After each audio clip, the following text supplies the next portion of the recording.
जय श्री कृष्णा। कार्तिक मास महात्म्य का 27वां अध्याय श्रवण करते हैं। कृष्ण नाम का आसरा, कृष्ण नाम का ध्यान। 27वां अध्याय अब लिखने लगा महान। पार्षदों ने कहा, एक दिन की बात है, विष्णुदास ने नित्य कर्म करने के पश्चात भोजन तैयार किया, किंतु कोई छुपकर उसे चुरा ले गया। विष्णुदास ने देखा भोजन नहीं है, परंतु उन्होंने दोबारा भोजन नहीं बनाया, क्योंकि ऐसा करने पर सायंकाल की पूजा के लिए उन्हें अवकाश नहीं मिलता। अतः प्रतिदिन के नियम का भंग हो जाने का भय था। दूसरे दिन पुनः उसी समय पर भोजन बनाकर वे जो ही भगवान विष्णु को भोग अर्पण करने के लिए गए, त्यों ही किसी ने आकर फिर सारा भोजन हड़प लिया।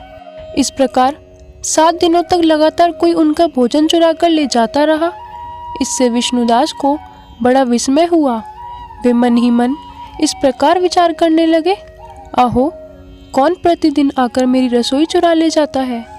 यदि दोबारा रसोई बनाकर भोजन करता हूँ तो सायंकाल की पूजा छूट जाती है।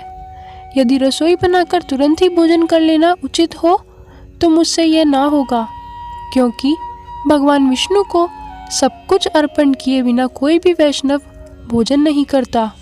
आज उपवास करते मुझे 7 दिन हो गए।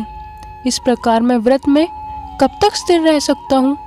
अच्छा, आज मैं रसोई की भली भांति रक्षा करूँगा। ऐसा निश्चय करके भोजन बनाने के पश्चात वे कहीं छिपकर खड़े हो गए। इतने में ही उन्हें एक चांडाल दिखाई दिया, जो रसोई का अन्न हरकर जाने के लिए तैयार खड़ा था। भूख के मारे उसका सारा शरीर दुर्बल हो गया था। मुख पर दीनता छा रही थी। शरीर में हाड़ और चाम के सिवा कुछ शेष नहीं बचा था। उसे देखकर श्रेष्ठ ब्राह्मण विष्णुदास का हृदय करुणा से भर आया। उन्होंने भोजन चुराने वाले चांडाल की ओर देखकर कहा, भैया जरा ठहरो ठहरो, क्यों रूखा सूखा खाते हो? यह घी तो ले लो। इस प्रकार कहते हुए विप्रवर विष्णुदास को आते देख वह चांडाल भय के मारे बड़े वेग से भागा और कुछ ही दूर पर मूर्छित होकर गिर पड़ा। चांडाल को भयभीत और मूर्छित देखकर द्विश्रेष्ठ विष्णुदास बड़े वेग से उसके समीप आए और दयावश अपने वस्त्र के छोर से उसको हवा करने लगे। तदंतर जब वह उठकर खड़ा हुआ तब विष्णुदास ने देखा वहाँ चांडाल नहीं है, बल्कि साक्षात नारायण ही शंख चक्र और गदा धारण किए सामने उपस्थित है। अपने प्रभु को प्रत्यक्ष देखकर विष्णुदास सात्विक भावों के वशीभूत हो गए। वे स्तुति और नमस्कार करने में भी समर्थ न हो सके। तब भगवान ने सात्विक व्रत का पालन करने वाले अपने भक्त विष्णुदास को छाती से लगा लिया और उन्हें अपने जैसा रूप देकर बैकुंठ धाम को ले चले। उस समय यज्ञ में दीक्षित हुए राजा चोल ने देखा विष्णुदास एक श्रेष्ठ विमान पर बैठकर भगवान विष्णु के समीप जा रहे हैं। विष्णुदास को बैकुंठ धाम में जाते देख राजा ने शीघ्र ही अपने गुरु महर्षि मुर्दुल को बुलाया और इस प्रकार कहना आरंभ किया, जिसके साथ स्पर्धा करके मैंने इस यज्ञ दान आदि कर्म का अनुष्ठान किया है, वह ब्राह्मण आज भगवान विष्णु का रूप धारण करके मुझसे पहले ही बैकुंठ धाम को जा रहा है। मैंने इस वैष्णव धाम में भली भांति दीक्षित होकर अग्नि में हवन किया और दान आदि के द्वारा ब्राह्मणों का मनोरथ पूर्ण किया, तथापि अभी तक भगवान विष्णु मुझ पर प्रसन्न नहीं हुए और इस विष्णुदास को केवल भक्ति के ही कारण श्री हरि ने प्रत्यक्ष दर्शन दिया है। अतः जान पड़ता है कि भगवान विष्णु केवल दान और यज्ञों से प्रसन्न नहीं होते। उन प्रभु का दर्शन कराने में भक्ति ही प्रधान कारण है। दोनों पार्षदों ने कहा।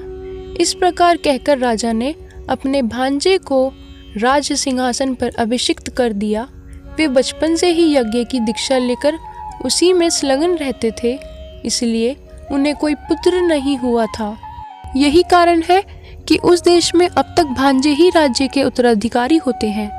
भांजे को राज्य देखकर राजा यज्ञशाला में गए और यज्ञ कुंड के सामने खड़े होकर भगवान विष्णु को संबोधित करते हुए 3 बार उच्च स्वर से निम्नांकित वचन बोले, भगवान विष्णु, आप मुझे मन, वाणी, शरीर और क्रिया द्वारा होने वाली अविचल भक्ति प्रदान कीजिए। इस प्रकार कहकर वे सबके देखते देखते अग्निकुंड में कूद पड़े। बस उसी क्षण भक्त वत्सल भगवान विष्णु अग्निकुंड में प्रकट हो गए। उन्होंने राजा को छाती से लगाकर एक श्रेष्ठ विमान में बैठाया और उन्हें अपने साथ लेकर बैकुंठ धाम को प्रस्थान किया। नारद जी बोले, हे राजन, जो विष्णुदास थे वो तो पुण्यशील नाम से प्रसिद्ध भगवान के पार्षद हुए और जो राजा चोल थे उनका नाम सुशील हुआ। इन दोनों को अपने ही समान रूप देखकर भगवान लक्ष्मीपति ने अपना द्वारपाल बना लिया। और इस प्रकार 27वां अध्याय पूर्ण हुआ। जय श्री कृष्ण।